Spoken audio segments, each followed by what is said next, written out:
the thing on? Yes. Okay, here we go. Hi there, my name's Mary, and the camera's not right. Can you tell that I'm a perfectionist? Like, it still won't sit right, and that's like bothering me because I see this line on the screen. You know, the yellow line that tells you, okay, your camera's straight.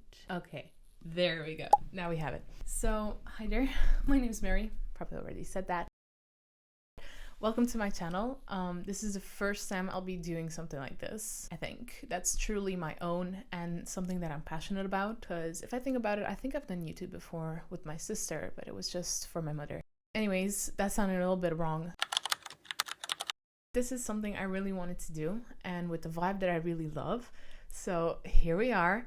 And in this first video, I want to talk to you about the illusion of living consciously. And it's exactly what it sounds like. We are living in an illusion where we think that we are conscious, but we're actually not most of the times, because, you know, we live life on a sort of autopilot, and we are so overstimulated, and our brain has to make so many decisions daily that we get overwhelmed. And so, you know, eventually when we do want to do things that we want to do and we want to be conscious, we end up not doing these things because, you know, we don't have the energy anymore. We're depleted of energy. Anyways, I found a quote here by Carl Jung, and he said, "Until you make the unconscious conscious, it will direct your life and you will call it fate." Now, I don't really like the idea of fate or destiny because I feel like it limits us to some extent. However, something very interesting that my mother told me once is that she thought that life is, you know, filled with free will and choices, and that the only things that are like destined are where you come from and where you end up. You know, everything in between then, like the journey of life, is totally up to you. And that was a very interesting thing to think about, but probably another essay that I'll be exploring. Now, let's jump into this one. So I start off by saying how I heard a quote once that we have two lives. And the first one we're living right now, and the second one only begins when we realize that we only have one life to live. And so I've had this moment like a couple of days ago, and I really started thinking about things. And honestly, it hit me like a train. Like, I felt like I had like multiple personalities, schizophrenia, whatever else I wrote here. What was it? Split identities, and that I was seeing through the bounds of Matrix. I actually was in the car when I made this joke with my mother. But in all seriousness, I did have a hard time because I'm 17 right now and I'm turning 18 in a couple of months, 3 to be exact. And I'm feeling a lot of pressure, especially with what's going on in the world right now. Like, who would have thought, you know, the possibility of World War III? That's not something I would have thought of when I was, you know, younger, or not even a few months ago or a year ago. Or, for example, AI taking over the world or something. I'm not saying I'm believing these things, but it's just, you know, the things that you hear and that are around you going on, they tend to have an impact on how you think, how you feel, and the decisions you will eventually make in life, which is very frustrating because then I think about it like, oh, what if that's what they want us to think, you know, like they want us to stop planning ahead and they want us to start preparing for something that is never actually coming, so that they, I don't know, that they can like manipulate us further. And when I say they, I mean like the elites or whatever, people that are controlling the planet or whatever you want to believe in. I don't even know. I'm not even sure what I believe in, but all of these conspiracy theories, they do make me think about a lot of things. And I think it's very interesting to, you know, go down a rabbit hole with these things, but not right now, not in this video.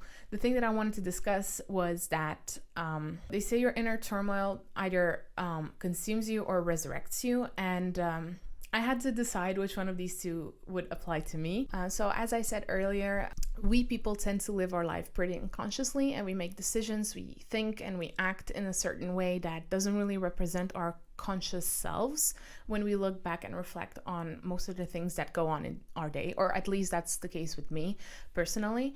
And you know, it's very frustrating that we're not more aware, you know, but awareness is not something that you possess permanently, as you might have noticed if you're the type of person that I am, and you go on about your day doing your stuff on autopilot. So yeah, this this awareness is something that has to be constantly maintained. And I began to observe myself a couple days ago, which is actually very embarrassing, because it's not like I didn't know about these things, but I thought of myself as being very like hyper aware of myself and my surroundings and the stuff that I do. But apparently, you know, when I sat down and I reflected on it after watching some videos on YouTube, it was very funny. I had to like download the pictures from my phone onto the computer, but it was a whole hassle. Anyways, it ended up taking me like a few hours, and it was already like midnight, and I stayed up until 3 a.m. And you know how the best ideas hit you when you're like awake at 3 a.m. and stuff. Well, that was the case, but I had some help from YouTube, some very nice videos actually. And so, yeah, I started becoming like more aware of my awareness, which was very interesting and very humbling, actually, because, you know, I don't know why, but like I thought of myself as being, the best, you know, which is kind of, you know, like that's not possible. You can never ever be the best. You can never ever be perfect. But I thought that I'd had it like pretty good compared to other people, because I had all of this knowledge and access to knowledge, and I had such an open mind about specific things. Like I've been into personal development since I was like 12 or 13 years old. I wanted to be an entrepreneur since I was 13 years old. I wanted to change the world since I was also 12 or 13 years old. I want to have like a bigger life purpose than myself. I want to be like one of those heroes that you read about in novels or you see in movies. And so that's all thanks to my parents, by the way. Shout out to them, because without them, I would not have had the education that I have, and I would not be the person that I am today, even though I still have a lot to improve. But yeah, anyways. Moving on. The thing is, with this knowledge, what was I saying? Yes, I was thinking that the realization of, you know, seeing how unaware I was actually living my life, you know, it was very uncomfortable. And the discomfort actually led me to understand what was going on, and it was the beginning of a new clarity. And what I discovered was that I wasn't less intelligent or that I lacked intention or whatever. It was just that my behavior had been, you know, governed by systems that were older and deeper than my conscious thoughts, and that the mind that I used to think that I was operating very well was actually being controlled automatically. It was like on autopilot. And so all of these emotional reflexes, you know, habits, patterns, unconscious drives, they were all working beneath the surface, and they were directing the actions, my everyday actions, while maintaining the illusion that I was fully in control of myself, my life, everything, my mind. So what I thought of at that moment was that my mind was actually like some sort of unreliable narrator, like you see in movies or books or something like that, which was pretty scary to think about, honestly. And coming back to like a video that I watched, it was, I don't know what it was titled, but it was on a very interesting psychologist, which his name I forgot. I'm just gonna go check it out, because apparently I had his book. I didn't even know. I had bought it like a year ago or something, and now finally I hear his name being dropped in like such a video. I'm like, oh my god, you know, actually this guy, it's really worth reading like ASAP. So let me just go check that out. Okay, so the guy's name is Robert Sapolsky. He's a psychologist. And he was talking about how our brain was created in a certain way so that it could evolve, you know? The way I saw it once in a podcast where like this guy, I think he was a neuroscientist, and he explained very nicely. There was a metaphor. So your limbic system is like the elephant, and your prefrontal cortex is like the rider of the elephant. And so the elephant has all of these patterns and behaviors and things that helped you to survive. It was very interesting how he said it. And so this elephant is very hard to change, to adapt, very hard to reprogram or restart, so to speak. And then you have the rider, which is your prefrontal cortex. And this is the rational mind, where you can think consciously, you know, if you're like paying attention and not living life on autopilot like I have for so long. And so this rider has the power to direct this elephant if it's smart enough, you know, if it knows what to do, if it knows what habits to challenge, what to feed itself, you know, the whole brain and the body, and what not to feed it, and so forth and so on. Hi there, me. Very quickly, I'm editing this video and I'm seeing that I forgot to mention a few things about this metaphor. The truth is that this is something very fundamental that I forgot to tell you.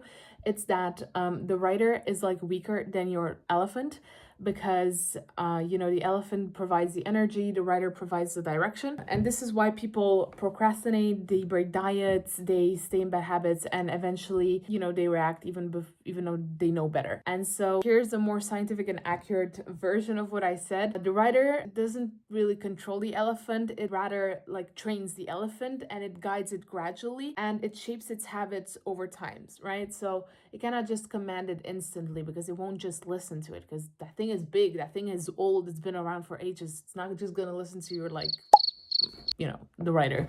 Like, who is this writer to tell me to change it, blah, blah, blah. So it changes through repetition, environment, habits, and emotional conditioning, not pure logic. Yeah, just remember that the elephant just represents like evolved survival mechanisms. That's it. Back to the video. Anyways, Sapolsky was talking about how our biology was pretty much wired, how our brain was pretty much wired for survival, and it was not wired for us to have like long-term meaning or deliberate like authorship, and it was not programmed to guarantee our success. So since your girlie here didn't have her facts checked, we're gonna have to take a pause and explain what she was supposed to say. Sapolsky argued that the brain prioritizes immediate reward and energy conservation. It evolved in environments where energy was sacred. So the real evolutionary principle is conserve energy unless necessary, because energy was sacred. So your brain often prioritizes immediate comfort of energy conservation, because in evolutionary environments, wasting energy unnecessarily would reduce your chances of survival. So that is why instead of waking up early and going to work out like you said you would, you end up sleeping in. But yes, back to my point, it is crucial essence that you participate consciously in your own evolution, because change will always be inevitable. That's the only thing that will never change, right? The other things are like very changeable. Things change a lot, and the only thing that doesn't change is change itself. And so whether we choose it or not, we're always becoming something, and the question is not whether you will change.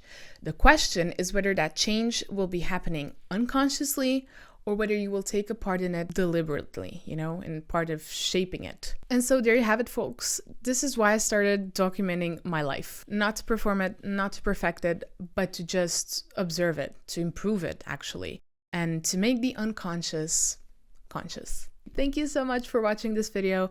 If you enjoyed this and you like my aesthetic and learning and dark academia, be sure to subscribe to my channel and to check out the other videos that I will be posting soon. So I'm hoping that by the time you're watching this video, I'll already have a few videos published. Anyways, yeah, that's it. Thank you for watching again.